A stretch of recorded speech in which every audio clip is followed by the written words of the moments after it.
Menantu diusir mertua dari rumah, mahar nikah 80 juta rupiah dan motor diduga dirampas.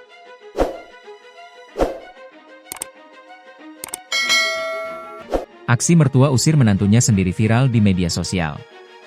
Bahkan, mahar nikah dari menantu yang merupakan istri dari anak mertua senilai 80 juta rupiah itu dirampas. Tak hanya itu, sang menantu juga tak boleh membawa motornya sendiri. Posisi menantu juga sudah tak boleh lagi menginjakkan rumah tersebut. Kejadian mertua usir menantu itu pun viral usai dibagikan oleh akun Facebook bernama Badar Al-Ghazali. Diketahui kejadian mertua usir menantu itu terjadi di Bulukumba, Sulawesi Selatan, pada 2 Juli 2025 kemarin. Diungkap Badar dalam postingannya, awalnya seorang istri sedang berada di rumah keluarganya mendadak dipanggil pulang oleh mertuanya. Dihubungi sang mertua, wanita tersebut langsung bergegas pulang ke rumah. Alangkah terkejutnya sang wanita saat melihat kain bungkusan besar di depan pintu rumah. Ternyata bungkusan tersebut berisi baju-baju miliknya.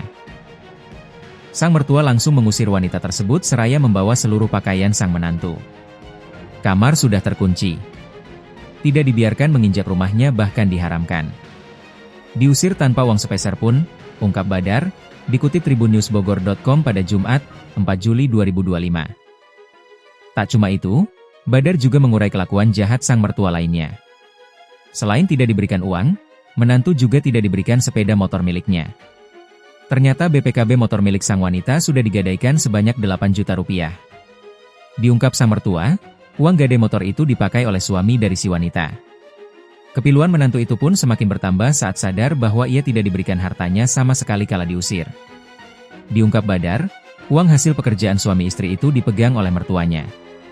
Bahkan emas pribadi dan mas kawin pernikahan senilai 80 juta rupiah juga dikuasai mertua.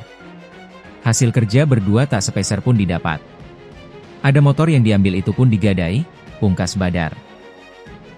Viral di sosial media video mertua usir menantunya sendiri. Melihat sang wanita diusir dari rumah mertua, keluarganya pun pilu.